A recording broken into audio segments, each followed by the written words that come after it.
राधे कृष्णा। जय बोलो सीता रामचंद्र भगवान की जय। श्री राम जय राम जय जय राम। श्री राम जय राम जय जय राम। श्री राम जय राम जय जय राम। श्री राम जय राम जय जय राम। जय बोलो सीता रामचंद्र भगवान की जय। जय बोलो राष्ट्र गुरु समर्थ रामदास स्वामी की जय। बोलो स्वराज्य सिंहासनाधिपति छत्रपति शिवाजी महाराज राजे की जय। जय हिंद, भारत माता की जय। जय बोलो ताम्रबरणी माता की जय। நேற்று அனந்த பத்மநாபனுடைய திருவடி வாரத்தில் சமர்த்த ராமதாச வைபவம். இன்னைக்கு தாமிரபரணி ஆற்றங்கரையில் முத்து நகரில் ஜோராக சமர்த்த ராமதாச வைபவம். பாரத தேசத்தில் எந்த மூலையில் இருந்தாலுமே நிச்சயமாகவே அது விசேஷம்தான். உலகம் முழுக்க எந்த இடத்துல இருந்துண்டு பக்தாளுடைய வைபவம் சொன்னாலும் அது சிரேஷ்டம்தான். ஏன்னா எல்லா காலகட்டத்துக்கும் பொருந்தும்படியான விஷயங்கள் பக்த சரித்திரத்தில் இருக்கு. அவர்கள் வாழ்ந்த காலகட்டம் ஒரு 300 வருஷத்துக்கு முன்னாடி இருக்கலாம், இல்லாட்டி 1000 வருஷத்துக்கு முன்னாடி இருக்கலாம். இப்போ ராமானுஜர்லாம் 1000 வருஷம், சங்கரர்லாம் அதுக்கு முன்னாடி, மத்வாச்சாரியார்லாம் ஒரு 600-700 வருஷத்துக்கு முன்னாடி, சமர்த்த ராமதாசர்லாம் 400 வருஷத்துக்கு முன்னாடி, ஸ்ரீகிருஷ்ண சைத்தன்ய மகாபிரபுலாம் ஒரு 500 வருஷத்துக்கு முன்னாடி. இந்த காலகட்டங்களில் பார்த்தோம்னா நாம் இன்னைக்கு அனுபவிக்கக்கூடிய இன்டர்நெட்டு இந்த மாதிரி விஷயங்கள் வேணால் இல்லாமல் இருக்கும். எத்தனை தான் சயின்ஸ் அட்வான்ஸ் ஆனாலும், ஏசி ஃப்ரிட்ஜ் என்னெல்லாமோ வந்தாலுமே கூட மனிதர்களுடைய எண்ணங்கள், ஸ்வபாவம், மனசு, இந்திரியங்கள், அப்புறமா காமம், குரோதம், பயம், பொறாமை, சந்தேகம், எதிர்பார்ப்பு, ஏமாற்றம், வியாதி, துக்கம், இது எல்லாமே எல்லா காலகட்டத்திலையும் உண்டு. கிருத்தயுகத்திலையும் இதெல்லாம் உண்டு. ஏன்னா இப்போ துருவன்லாம் ஆரம்பம் கிருத்தயுகம். ஆனால் அந்த கிருத்தயுகத்திலையும் துருவனிடத்தில் சுருச்சிக்கு பொறாமை இருந்தது அப்படின்னு இருக்கு. ராமன்லாம் திரேதாயுகம், திரேதாயுகத்திலையும் ராவணன்லாம் இருந்தான், காமத்தில் இருந்தான், இன்னொருத்தருடைய மனைவி அபகரிச்சுட்டு போனான், எல்லாமே இருக்கு. துவாபர யுகம் கிருஷ்ணன்லாம் இருந்தான். அந்த காலகட்டத்தில் தான் கம்சன், துரியோதனன், சகுனி எல்லாருமே இருந்தான். ஸோ யுகங்கள் மாறினாலும் கூட சில ஸ்வபாவங்கள்ன்றது இருக்கத்தான் செய்யும். பர்சன்டேஜ் வேணால் கம்மியாக இருக்கும். கிருத்தயுகத்தில் நிறைய பேருக்கு அது எண்ணம் இருக்காது, கலியுகத்தில் நிறைய பேர் இப்படி இருப்பார்கள். அப்போ 300-400 வருஷங்களுக்கு முன்னாடி, 1000 வருஷங்களுக்கு முன்னாடி அப்படின்னாலும் கூட மனிதர்களுடைய இயல்புன்றது இதே மாதிரி தான் இருக்கும். வெறுப்பு, கோபம், பயம், சந்தேகம், எதிர்பார்ப்பு, ஏமாற்றம், இப்படி எல்லாம் இருக்கும். அதனால தான் இன்னைக்கும் ராமாயணம், பாகவதம், பக்தர்களுடைய வைபவம் எல்லாம் கேட்கும் பொழுது நம்மளுடைய மனசு எப்படி இருக்கு, நாம் எப்படி வாழறோம், நம்முடைய பழக்க வழக்கங்கள், இது எல்லாத்தையும் நாம் அப்பப்போ எடை போட்டு பார்த்து நம்மளை திருத்திக்கிறோம். அவர்கள் வாழ்ந்த காலகட்டத்துக்கும் அந்த காலகட்டத்தில் நடந்து போயிட்டு இருந்தா, கட்ட வண்டியில் போயிட்டு இருந்தா, நம்ம யாரும் அப்படி போல இப்போ. ஆனாலும் அவர்களுடைய சரித்திரத்தை கேட்கும் பொழுது நம்ம மனசுக்கு ஒரு சமாதானமும் சாந்தியும் கிடைக்கிறது. ஏன்னா நம்முடைய எண்ணங்கள், அதில் இருக்கக்கூடிய குற்றம் குறைகள் நாமே உணர்றோம். எப்போ நம்முடைய தவறுகளை நாம் உணர்ந்து மாத்திக்கணும்னு முயற்சி பண்றோமோ அப்பதான் மனசுல ஒரு சமாதானம், அப்பதான் வாழ்க்கையில மாறுதல் வரும். நாம உள்ளுக்குள்ளே இருந்து மாறும் பொழுதுதான் மாற்றம். வெளியில இருந்து ஒருத்தர் 10 பேர் சொல்றதுனால மாற்றம் இல்லை. 10 பேர் சொன்னாலும் கூட நம்ம மனசுக்குள்ள மாறணும், இது வேண்டாம், இது அனாவசியம் அப்படின்ற புத்தி வரும் பொழுதுதான் நமக்குள்ள ஒரு மாற்றம் உண்டாகும். அப்ப மகான்களுடைய சரித்திரம் என்ன பண்றது அப்படின்னா, நம்முடைய விஷயங்களை, நம்முடைய மனசை, நம்முடைய இயல்பு இதை நமக்கு புரிய வைக்கிறது. அது ரொம்ப பெரிய விஷயம். நல்லா தூங்கிட்டு இருக்கோம், காலிம்பல் அடிக்கிறது, உடனே ஒரு விழிப்பு வர்றது, காலிம்பல் அடிக்கிறது, வாசல்ல யாரோ இருக்காங்க, நம்ம வீட்டில் அண்ணாதான் தூங்கிட்டு இருக்கோம், காலிம்பல் அடிக்கிறது, இல்லாட்டி ஃபோன் அடிக்கிறது, ஒரு விழிப்புணர்வு வந்தோடனே என்னெல்லாம்னு தெரியறது இல்லையா? அந்த மாதிரி நாம நம்முடைய மனசை கவனிக்கிறதே கிடையாது. நாம் நம்முடைய ஆசைகளை கவனிக்கிறோம். நாம் அடைஞ்ச ஏமாற்றங்கள், நம்மளுடைய எதிர்பார்ப்புகள், எதிர்கால வாழ்க்கை, இது எல்லாத்தையும் கவனிச்சுட்டே இருக்குமே ஒழிய நம்முடைய மனசினுடைய தேவை இல்லாட்டி அதனுடைய பைத்திகார்த்தனங்கள், அதனுடைய கோபதாபங்கள், இது எதையுமே கவனிச்சு இது அவசியமா, எனக்கு இது வேண்டாமே, இதை மாற்றிக்கொள்ளலாம்னு வராது. நாம் நினைக்கிற நம்மளுடைய எண்ணங்கள், நம்முடைய செயல்கள், நம்முடைய எமோஷன்ஸ் எல்லாம் நம்ம நியாயப்படுத்துவோம். நான் பண்றது தப்புன்னு ஒத்துக்கவே மாட்டோம். நியாயப்படுத்துறது தான் நம்மளுடைய முக்கியமான வேலையா இருக்கு, காலையிலிருந்து ராத்திரி வரைக்கும். மகான்களுடைய சரித்திரம் கேட்கும் பொழுது நாம மாறணும் அப்படின்ற ஒரு புத்தி நமக்கு வர்றது. ஏன்னா வாழ்க்கையில மாற்றங்கள் நாம மாறும் பொழுது மட்டும்தான் உண்டாகுது. அம்மா கூடயே வீட்டில் உட்கார்ந்து இருக்கோம், அதன் பிறகு அம்மா கொண்டு போய் பள்ளிக்கூடத்தில் சேர்க்கிறா. அந்த மாற்றத்தை நாம ஒத்துக்கும் பொழுதுதான் படிப்பு வருது. அதுக்கப்புறமா தான் அந்த படிப்புல மேலே வரும். கல்யாணம் ஆகிறது, இன்னொரு வீட்டுக்கு போகிறோம், அந்த மாற்றத்தை ஒத்துண்டாதான் வாழ்க்கை சுகமா இருக்கு. ஒரு வேலைக்கு போகிறோம், அங்கே சம்பாத்தியம் கிடைக்கிறது. ஆனால் அந்த கம்பெனியில் அந்த பாஸ் அந்த கம்பெனிக்கு ஏற்ற மாதிரி என்ன வேலை செய்ய சொல்கிறோம் அதுதான் செய்ய முடியும். நமக்கு பிடிச்சதெல்லாம் பண்ண முடியாது. அப்போ அதை ஏற்றுண்டாதான் சம்பளம் கிடைக்கும். அப்போ எல்லாத்துலேயுமே நம்முள்ள மாற்றம் வரும் பொழுது மட்டும்தான் வாழ்க்கையில ஒரு முன்னேற்றம் அப்படின்னு வரும். அதனால நாம தான் மாறணும். இப்ப துக்கம் வர்றது அப்படின்னா துக்கம் வராம இருக்கிறதுக்கு நாம தான் மாறணும். அவங்க அப்படி நடந்துக்க கூடாதுன்னு சொல்ல முடியாது. சரி, இவங்க அப்படி நடந்துக்கிறாங்க, நான் என்ன ஜாகிரதைப்படுத்திக்கும், இதுதான் நான் பண்ண முடியும். அவங்க இப்படி பண்ணக்கூடாது, அவங்க அது கூட தெரிய வேண்டாமான்னா அதெல்லாம் இருக்க. நாம நம்மளை காப்பாத்திக்கிறது ஒண்ணுதான் நமக்கு சுலபம். ஏன்னா உலகத்துல நமக்கு எந்த கண்ட்ரோலும் கிடையாது. நம்ம கிட்ட நம்ம கண்ட்ரோல் இருக்கு.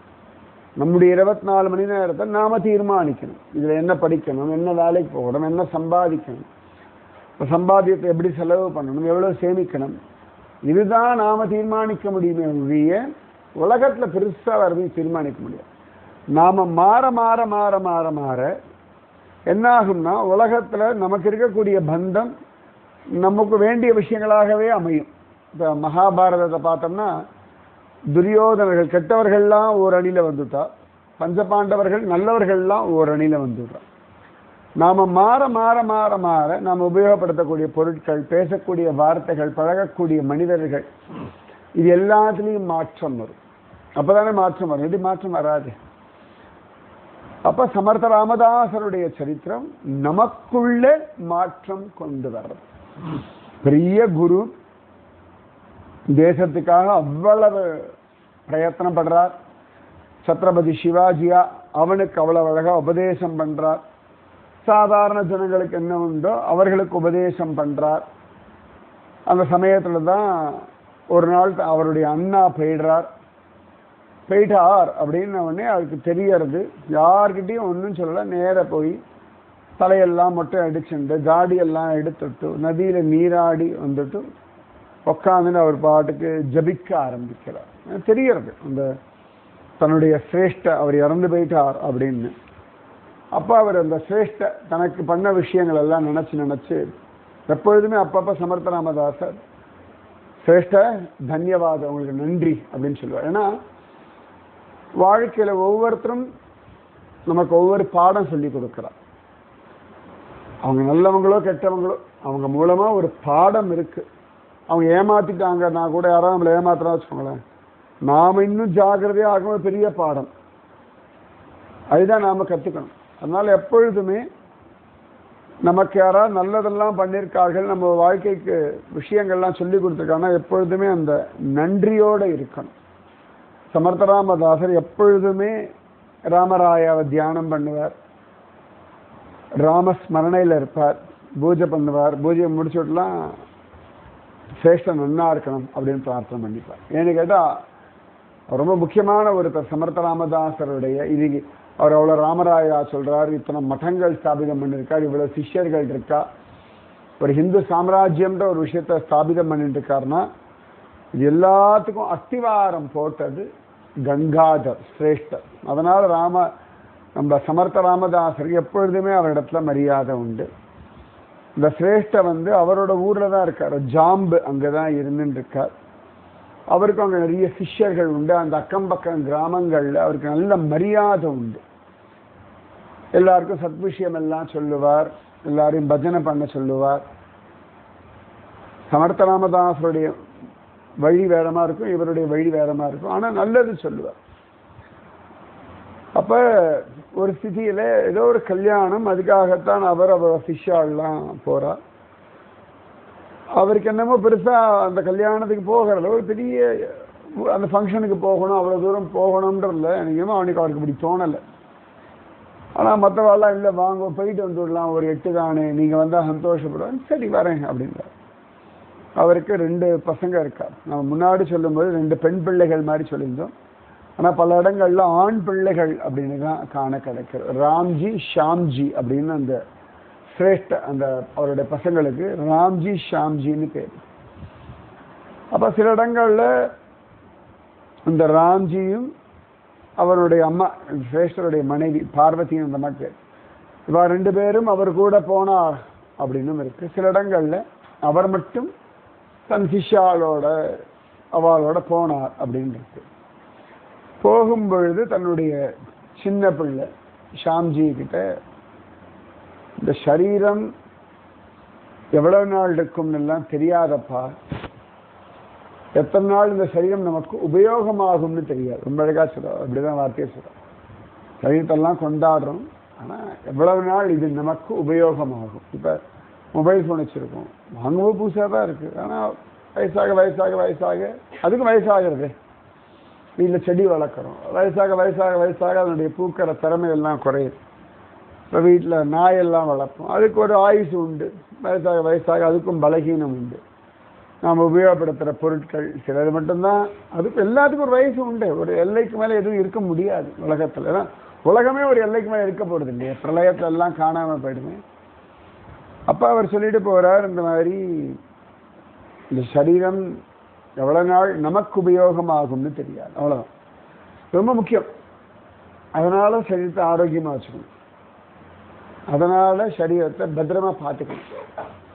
இருக்க வரைக்கும் நல்லா இருக்கணுமே, அதுக்கு நமக்கு உபயோகம் இல்லாத சமயத்தில் வேறு விஷயம் பார்த்துக்கணும். ஆனால் அது வரைக்கும் நம்ம ஒழுங்காக உபயோகப்படுத்திக்கணுமே. சரீரத்தை வச்சுக்கிறதே கஷ்டம்னு தோணிடப்படாது. இங்கே வலிக்கிறது, அங்கே வலிக்கிறது, தூங்க முடியல, எழுந்துக்க முடியலன்னு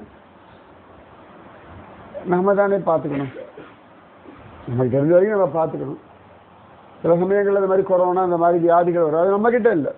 ஆனால் ஆரோக்கியமாக வச்சுக்கிறதுக்கான முயற்சிகள் பண்ணுறதும் ஆரோக்கியமாக வச்சுக்கிறதும் நம்முடைய தர்மம். ஒரு வயக்காடு இருக்குது, அதில் பூச்சியெல்லாம் அரிக்கும், களையெல்லாம் பிடுங்கணும்னா அதை அந்த விவசாயி பண்ணணும். பண்ணது என்னையா ஓனெல்லாம் பார்த்துக்கணும், துப்பு இல்லையா, களை பிடுங்க வேண்டாமா, அப்போ மகசூல் எப்படி வரும் கேட்போம்ல. நம்ம உடம்பு அப்படிதாங்க, இந்த உடம்பை கூட பார்த்துக்க துப்பு இல்லையா அப்படி தான் கேட்கணும் சாதாரணமாக. இது கூட பார்த்துக்க முடியாதா, இதை விட வேறு என்ன பெரிய காரியம் இருக்கும். நிஜமாவே நம்ம உடம்ப பார்த்துக்கிறது கூட நமக்கு தெரியலன்னா இதை விட வேற என்ன பெரிய பொறுப்பு சாதிச்சிட போறோம். கடவுள் நம்மளை நம்பி ஒப்படைச்சிருக்கிறது இந்த உடம்பு தான். வியாதிகள் வர்றது, மரணம் வர்றது, விபத்துகள் வர்றது அது நம்ம கையில கிடையாது. ஆனால் ஆரோக்கியமாக எல்லா முயற்சியும் நாம தானே பண்ணணும். கூடுமான நிறைய வியாதிகள் ஆரோக்கியமா இருந்தாலே வராது. அப்ப இந்த சிரேஷ்டர் சொல்றார், இந்த உடம்பு நமக்கு எவ்வளவு நாள் உபயோகமாகும் தெரியாது. நாம எந்த இடத்துல இந்த உடம்பை விட போறோம்னு தெரியாது. அது வீட்டுக்குள்ள இருக்கலாம், வீட்டுக்கு வெளியில இருக்கலாம், உள்ளூர்ல இருக்கலாம், வெளியூர்ல இருக்கலாம், உள்நாட்டில் இருக்கலாம், வெளிநாட்டில் இருக்கலாம், தெரியாது, யாருக்கும் தெரியாது. இரண்யகசிபு அதுக்காக அவ்வளவு யோசிச்சு வீட்டுக்குள்ள இருக்கக்கூடாது, வீட்டுக்கு வெளியில இருக்கக்கூடாது, பூமியில இருக்கக்கூடாது, ஆகாசத்துல இருக்கக்கூடாது, மனுஷனா இருக்கக்கூடாது, மிருகமா இருக்கக்கூடாது, எல்லாமோ கேட்கிறான். என்ன கேட்டாலும் அதுக்குள்ள ஒரு ரகசியத்தை வச்சுன்னு பகவான் அந்த உடம்பு அழிக்கிறதுக்கான எல்லா வழியும் பண்றான். அப்ப சிரேஷ்டர் சொல்றார், இந்த உடம்பு எவ்வளவு நாள் இருக்கும், நமக்கு எவ்வளவு நாள் உபயோகமாகும், எந்த இடத்துல போகும் தெரியாது, வாழ்க்கை அடுத்து என்ன வச்சிருக்குன்னு தெரியாது. நம்ம வாழ்க்கையில் பல விதங்கள் நினைச்சுட்டு இருக்கோம். ஒவ்வொரு சமயத்தில் ஒன்று நடக்கிறது, நமக்கு ஒன்றும் புரியறது கிடையாது. வாழ்க்கை அடுத்த லெவல் என்ன அப்படின்னு நமக்கு தெரிஞ்ச வரைக்கும் எல்லாம் பண்றோம், பாசிட்டிவா நினைக்கிறோம். அதையும் தாண்டி சிலதெல்லாம் வரும், அதையும் ஃபேஸ் பண்ணி தானே ஆகணும். அதனால எப்பொழுதும் பகவான் நாமத்தை ஜெபி, பகவான் கூட இருக்கான் அப்படின்னு ஆசீர்வாதம் பண்ணிட்டு கிளம்புறார். போறார், அந்த ஃபங்க்ஷன்லாம் அட்டன் பண்ணிடுறார். அப்புறமா ரிட்டர்ன் வரார். ஊருக்கு வரல, ஒரு இடத்துல தங்குறார் ராத்திரி. அவரே அன்னைக்கு சமையல்லாம் பண்ணி அவரே எல்லாருக்கும் சாப்பாடு போடுறார். சிஷாலெல்லாம் உட்கார வச்சு, முதல்ல நீங்கள்லாம் சாப்பிடுங்க, அப்புறம் நான் சாப்பிட்றேன்னு சொல்லி எல்லாருக்கும் சாப்பாடெல்லாம் பரிமாறிட்டு, அதன் பிறகு அவர் உட்காந்து சாப்பிட்டுட்டு, அதன் பிறகு இவருக்கு அந்திம காலம் வர்றது. பகவத் தியானம் 12, நாமஜபம் 12 கிளம்புறார். அவர் மனைவி கூட இல்லை, பெரிய பிள்ளையும் கூட இல்லை அப்படின்னு சில இடங்கள் 2 பேரும் கூட இருந்தார்கள் அப்படின்னும் காண கிடைக்கிறது. கரெக்டாக அவர் சரீரத்தை விடும் பொழுதும் ராமதாசரைத்தான் நினைக்கிறார். ராமதாசா, கிளம்புறேன், உனக்கு உன்னுடைய ராமராயா கிட்ட சொல்லு அப்படின்னு சொல்லி அப்பொழுதும் கிளம்புறதுக்கு முன்னாடி கூட அவர் மானசீகமா சமர்த்த ராமதாசருக்கு ஆசீர்வாதம் பண்றார். அது உணர முடியும். அது நிஜமாவே குருஜி அம்மா கிளம்புறதுக்கு முன்னாடி கூட எனக்கு பண்ண ஆசீர்வாதம் எனக்கு இன்னும் ஞாபகம் இருக்கு. அது வெளியே சொல்ல முடியாது, ஆனா எனக்கு தான் உணர முடியும். அது தானாக தெரியும். அந்த சில விஷயங்கள், சில ஆசீர்வாதங்கள்லாம் நம்மளால உணர முடியும். எல்லா விஷயங்களையும் உணர முடியறதோ இல்லையோ, சில விஷயங்கள் உணர முடியும் அந்த ஆசீர்வாதம். அப்ப அங்கேருந்து சிரேஷ்ட ஆசீர்வாதம் பண்ண சமர்த்த ராமதாசருக்கு தெரியறது, அவர் கிளம்புறாருன்னு தெரியறது.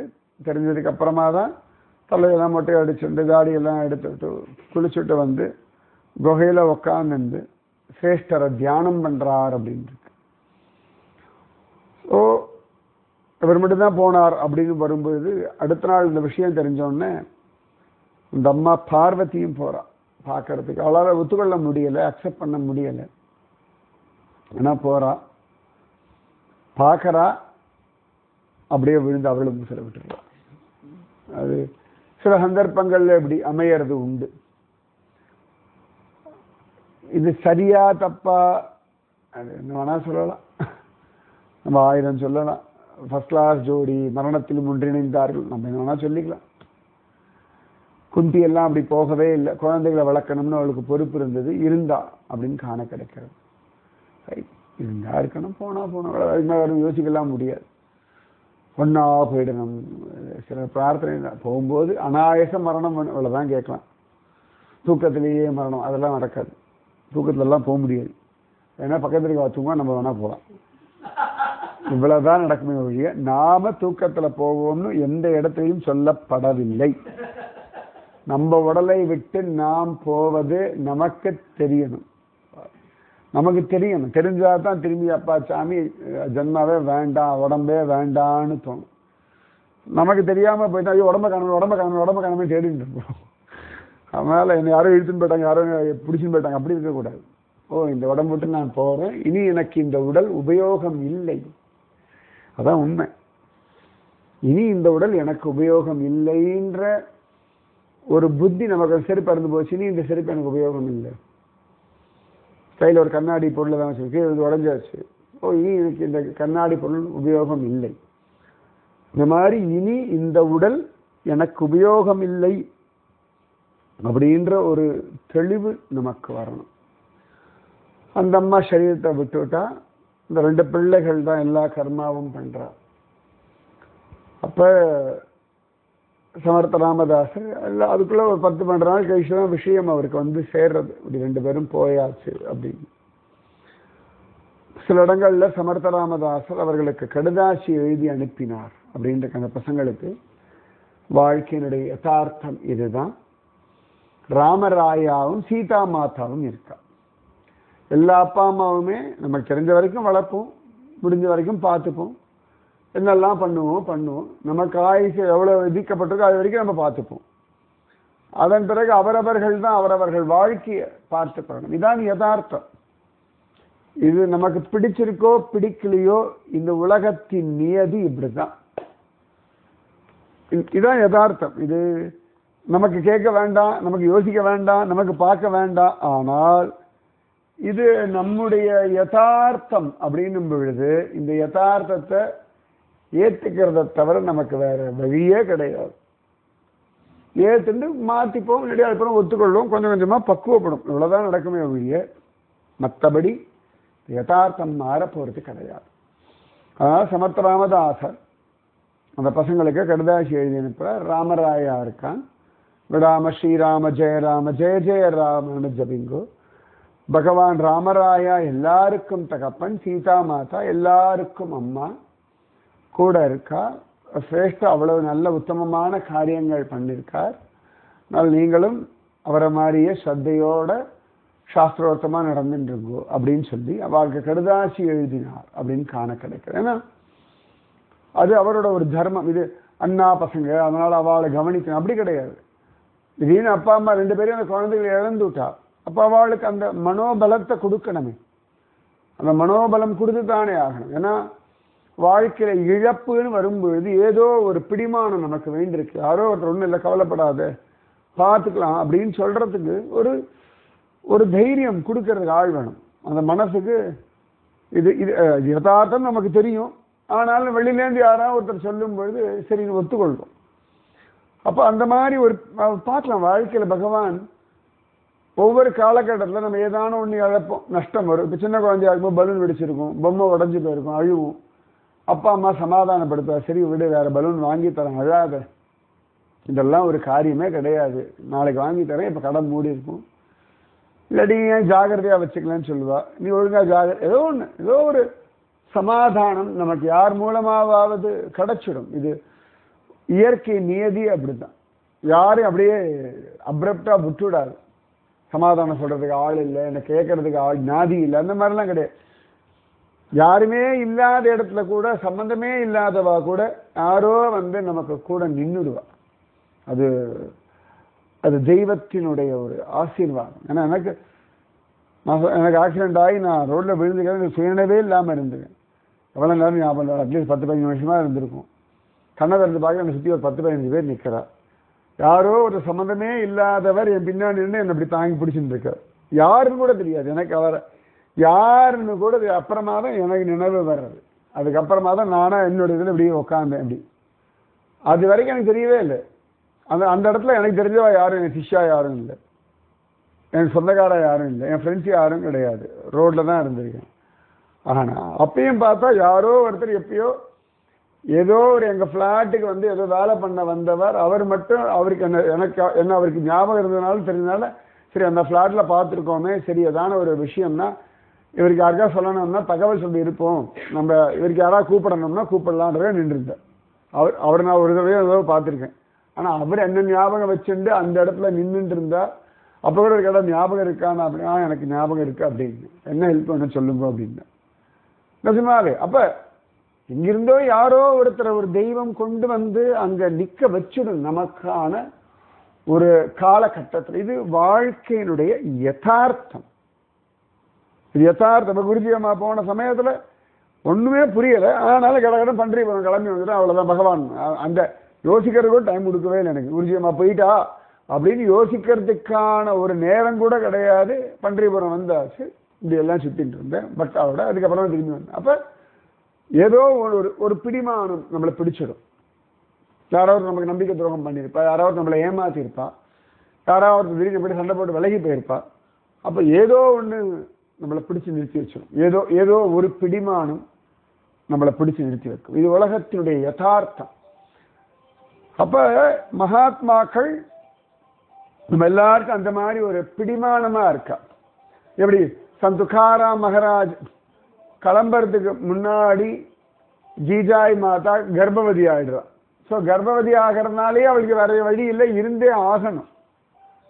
அப்ப நல்லா கவனித்து பார்க்கணும். நம்ம வாழ்க்கையில இவ இல்லாம என்ன பண்ண போறோம், இது இல்லாம எப்படி வாழ போறோம்னா நினைக்கும் பொழுது ஏதோ ஒரு பொறுப்போ ஒரு கடமையோ யாரோ ஒருத்தர் மூலமா நமக்கு ஒரு பிடிமானம் பிடிச்சு நம்மளை நிறுத்தி வைக்கும். இது வாழ்க்கையினுடைய ரொம்ப அழகான ஒரு அதிசயமா பல இடங்கள்ல பார்த்திருக்கேன், பல விஷயங்கள்ல பார்த்திருக்கேன். நம்ம ஜிஎஸ் சுவாமியே சொல்லுவோம், அழுவாத்த நிச்சயம் எல்லாம் பிள்ளை போயாச்சு, பொண்டாடி போயாச்சு, யாரும் இல்லை, திடீர்னு ஜிஎஸ் சுவாமி கூப்பிட்டா வந்தேன், எல்லாத்தையும் விட்டு அப்படியே வந்தேன் அப்படின்னு.